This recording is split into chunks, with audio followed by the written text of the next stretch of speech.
In today's video, I'm going to teach you how to use Asana custom fields. Whether you're new to Asana or have been using it for a while, understanding custom fields can significantly enhance how you manage and organize your projects. Before we dive into creating custom fields, let's take a moment to understand why they are so important. Custom fields in Asana allow you to track additional data, tailor project management to meet specific needs, and help your team members understand what needs to be done at a glance. They're a powerful tool for any project manager who's looking to add more structure and depth to their tracking system.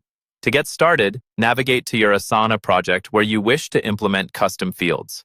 When you're in the project view, locate the Fields button, usually at the top of your project. Click on it, and you'll see an option that says Manage Custom Fields. This is where the magic happens. Once you click on Manage Custom Fields, you'll see an interface allowing you to add new fields. You'll notice a button labeled Add Field. When you click this, you'll be prompted to either create a completely new field or choose from existing ones that may be shared across your organization. Let's create a new field. You'll first need to name your custom field. Choose a name that clearly indicates the type of information you want to capture. This could be anything from priority level to budget status. Next up, you select what kind of data this field will accept. Asana offers quite a few options here, from text and numbers to drop-down menus. Choose the one that makes the most sense for the information you'll be working with.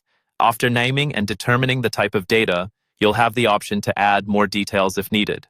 For instance, if you've chosen a drop-down menu as your field type, you can specify the different options that users can select. Be sure these options cover all the necessary scenarios to prevent any confusion later. Once you've defined your new custom field, you must decide how visible it will be. You can set it as always visible, making it apparent to anyone working on the project, or hidden when empty, which helps keep your workspace tidy by showing the field only when there's data entered. After setting the visibility preferences, be sure to click the Save button to apply these changes to your project. You'll now see your custom field appear as a new column in your project view, ready to be filled in with the relevant information. Building clear, concise custom fields can greatly improve team communication and ensure everyone is on the same page. Remember, the goal is to have your information as accessible and understandable as possible. With a little practice, you'll see how custom fields can transform your project management experience in Asana.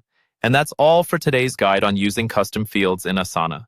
By implementing these steps, you'll be on your way to more organized and efficient project management.